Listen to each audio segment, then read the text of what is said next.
പിണറായി വിജയന്റെ ലീഡ് 3659. എന്തൊരു കഷ്ടമാണ്. 3659 മാത്രം ഒരു മുന്നണിയെ നയിച്ച പ്രധാനപ്പെട്ട വ്യക്തിക്ക് പിണറായി വിജയന്റെ ധർമ്മടത്ത് ലീഡ് എന്ന് പറയുന്ന സാഹചര്യം. ഒരുപക്ഷെ ലീഡിൽ മാറ്റമുണ്ടായേക്കാം, ഇനി ഉയർന്നേക്കാം. എന്നാൽ പോലും കഴിഞ്ഞ തവണ നേടിയ റെക്കോർഡ് ഭൂരിപക്ഷമൊക്കെ എവിടെ പോയി എന്ന ചോദ്യമാണ് ഉയരുന്നത്. വലിയ വലിയ ചോദ്യങ്ങളും ചർച്ചകൾക്കും ഇടവയ്ക്കുന്നതായി. തെരഞ്ഞെടുപ്പ് തോൽവി എന്നത് മാത്രമല്ല, സംഘടനാ തലത്തിൽ പോലും ഗുരുതരമായ പ്രതിസന്ധിയിലേക്ക് പോകുന്ന സാഹചര്യമായി ഈ തെരഞ്ഞെടുപ്പ് വിധി മാറുന്നു എന്നതാണ് ഇതിന്റെ ചുരുക്കം.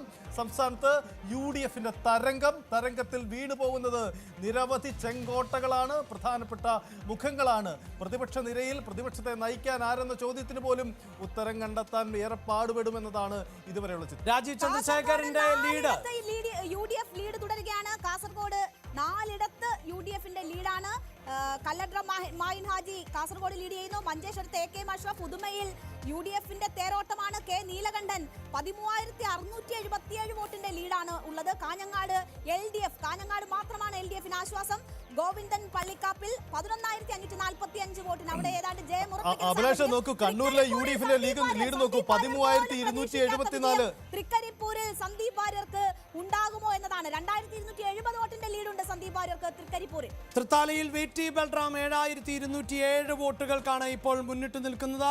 അങ്ങനെ മന്ത്രി MP രാജേഷിന് തോൽവി പിടിയുകയാണ്. കടുത്തുരുത്തിയിൽ 23,815 വോട്ടിന്റെ മേൽക്കൈയാണ് മോൻസ് ജോസഫ് അവിടെ നേടിയിട്ടുള്ളത്. ഹരിപ്പാട് രമേശ് ചെന്നിത്തലയും 20,000-ന് മുകളിൽ. വട്ടിയൂർക്കാവിൽ VK പ്രശാന്തിൻ്റെത് ഇപ്പോൾ 600-ൽ അധികം എന്ന നിലയിലേക്ക് ആണ്. KK രമ 12,979 വോട്ട് എന്നതാണ്. രാജീവ് ചന്ദ്രശേഖരന്റെ ലീഡ് ഇപ്പോൾ 2,000 എന്ന നിലയിലേക്ക് താഴ്ന്നിട്ടുണ്ട്. നേരത്തെ അത് 4,000 എന്ന നിലയിലായിരുന്നു. അപ്പോൾ ഇഞ്ചോടിഞ്ച് വീണ്ടും എന്നതാണ് സാധിക്കുന്നത്. അവസാന ഘട്ടത്തിലേക്ക് വരുമ്പോൾ അത് ന്യൂനപക്ഷ മേഖലയിലേക്ക് കൗണ്ടിങ് വരുന്നുണ്ട്. അതുകൊണ്ടാണ് അതിന്റെ ഒരു പ്രതിഫലനം എന്ന് നമുക്ക് കരുതാം. ഒരു കാര്യം അഭിലാഷ്, ഒരു പ്രധാനപ്പെട്ട കാര്യം, എന്തായാലും UDF മിനിസ്ട്രി എന്ന് നമ്മൾ ഉറപ്പിച്ചല്ലോ. അങ്ങനെയെങ്കിൽ ആദ്യ മന്ത്രിസഭയിലെ എന്ത് തീരുമാനമെന്ന വലിയ കൗതുകം ഉയർത്തുന്ന, ആകാംക്ഷ ഉയർത്തുന്ന ചോദ്യങ്ങളുണ്ട്. നമുക്ക് പ്രതീക്ഷിക്കേണ്ടത് KSRTCയിൽ വനിതകൾക്ക് സൗജന്യ യാത്രയെന്ന പ്രഖ്യാപനം ആദ്യ മന്ത്രിസഭയിൽ ഉണ്ടാകുമോ?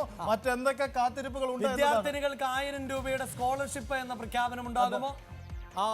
KK രമ ഔദ്യോഗികമായി തന്നെ ഇപ്പോൾ വിജയം പ്രഖ്യാപിച്ചിരിക്കുന്നു. KK രമ ഒരിക്കൽ കൂടി വിജയക്കൊടി പാറിച്ചിരിക്കുന്നു. വടകരയിൽ നിന്ന് KK രമയാണ് അവിടുത്തെ അജയ്യായ പോരാളി എന്ന് ഈ തെരഞ്ഞെടുപ്പിൽ കൂടി വ്യക്തമാവുകയാണ്. ഒരുപക്ഷെ